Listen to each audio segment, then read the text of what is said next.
और चलिए खबरों में आगे बढ़ते हैं। हाईकोर्ट की फटकार के बाद आखिरकार हेरिटेज नगर निगम साधारण सभा की बैठक बुलाने जा रहा है। 3 साल में दूसरी बैठक की तैयारियां की जा रही है। 6 मार्च को बैठक बुलाने को लेकर प्रस्ताव तैयार किया जा रहा है। हेरिटेज निगम के मेयर मुनेश गुर्जर का कहना है कि साधारण सभा के लिए सभी तैयारियां पूरी कर ली गई हैं। साथ ही उन्होंने कहा है और बताया है कि बैठक बुलाने के लिए पहले भी प्रयास किए गए थे, लेकिन पिछली सरकार के दौरान सांसदों और विधायकों से अनुमति मांगी लेकिन नहीं मिली। बीजेपी, कांग्रेस से लेकर निर्दलीय पार्षद भी शहर के मुद्दे को लेकर तत्काल बैठक बुलाने की मांग कर रहे।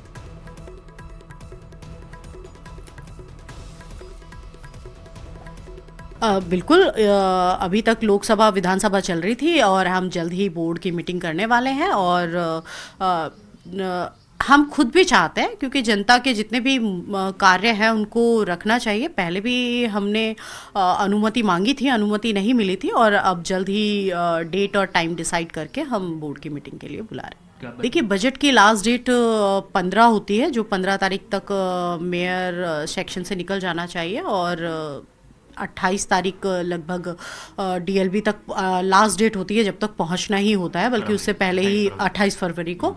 देखिए, जहाँ तक साधारण सभा का मामला है, मैं समझता हूँ कि साधारण सभा एक भी नहीं बुलाई गई है। एक बजट के लिए बुलाई गई थी, वो स्टार्टिंग के अंदर जिस वक्त बोर्ड बना था तो बजट पेश करना जरूरी था, वो एक मजबूरी थी कि और फिर नया मामला था, तो उस वक्त साधारण सभा की मीटिंग जो बुलाई गई थी वो खास तौर से बजट की नहीं बुलाई गई थी, क्योंकि साधारण सभा की मीटिंग बजट के अलावा भी जयपुर के विकास के लिए, पार्षदों के प्रस्ताव लेने के लिए, जनता की बातों को रखने के लिए, जनता के हित के काम करने के लिए। और नमो ऐप के दम पर बीजेपी हर घर तक मोदी सरकार की योजनाओं को पहुंचाने के अभियान में जुटी है। बीजेपी कार्यालय में प्रदेश अध्यक्ष सीपी जोशी की अध्यक्षता में नमो ऐप कार्यशाला आयोजित की गई। प्रदेश अध्यक्ष सीपी जोशी ने दावा किया कि नमो ऐप केंद्र की योजनाओं को आम आदमी तक पहुंचाएगा और उससे पार्टी धरातल पर मजबूत होगी।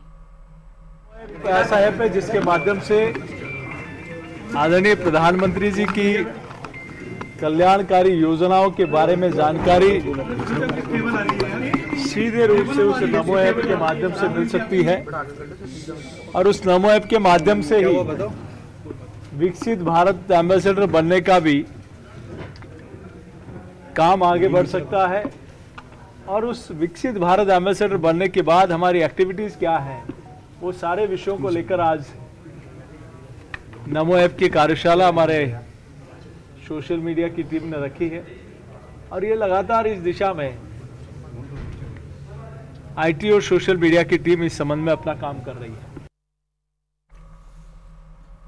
चलिए आगे बढ़ते हैं। जोधपुर के वरहा इंफ्रा ग्रुप पर आयकर की छापेमारी जारी है और जोधपुर और दिल्ली में तीसरे दिन भी ये छापे की कार्रवाई जारी है।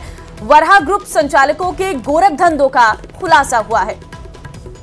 तो इनकम टैक्स की ओर से बड़ी कार्रवाई की गई है, जहां पर विभाग के स्पेशल अधिकारी इस वक्त अलग अलग ठिकानों पर रेड डाल रहे हैं। आयकर ने ग्रुप संचालकों की व्हाट्सएप चैट से बड़ी हेराफेरी पकड़ी है। वरहा इंफ्रा ग्रुप में 16 शेल कंपनियों से बड़ा फर्जीवाड़ा किया गया। ग्रुप में कागजी कंपनियां बनाकर करोड़ों का गोरख धंधा किया गया। तो बड़ी कार्रवाई आपको बता रहे हैं। जोधपुर और दिल्ली में तीसरे दिन भी ये कार्रवाई लगातार जारी है। आपको बता दें कि वरहा इंफ्रा ग्रुप ने शेल कंपनियों में बनाए गए फर्जी डमी निदेशक, ठेके और निर्माण कार्यों के लिए डमी कंपनियों से बड़ा फर्जीवाड़ा किया गया है। तो राकेश उस वक्त अधिक जानकारी के लिए हमारे साथ जुड़ गए। राकेश, देखिए बड़ी कार्रवाई यहां पर देखने को मिल रही है। वरहा इंफ्रा ग्रुप पर आईटी का ये शिकंजा देखने को मिला है, क्या अपडेट आपके पास?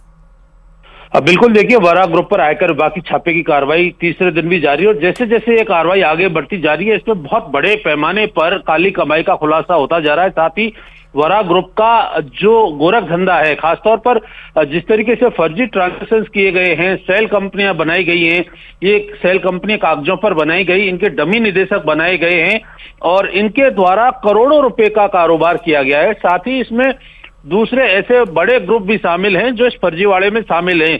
तो आयकर विभाग ने तमाम पुख्ता सबूत जुटा लिए हैं, जिसमें इस ग्रुप के साथ साथ दूसरे जो कारोबारी ग्रुप हैं जिन्होंने फर्जीवाड़ा किया है। साथ ही 13.5 लाख रुपए की विदेशी मुद्रा पाई गई है, जबकि फेमा के नियमानुसार इतनी विदेशी मुद्रा घर पर रखना अलाउ नहीं है। तो फेमा एक्ट के तहत भी इन पर मुकदमा दर्ज होगा। करीब 3.5 करोड़ रुपए की ज्वेलरी अब तक जब्त कर ली गई है। छापे की कार्रवाई अभी भी जारी है।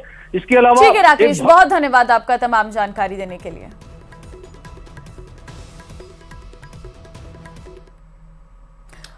और फिलहाल यहाँ वक्त हो चला एक छोटे से ब्रेक का, लौटेंगे फौरन।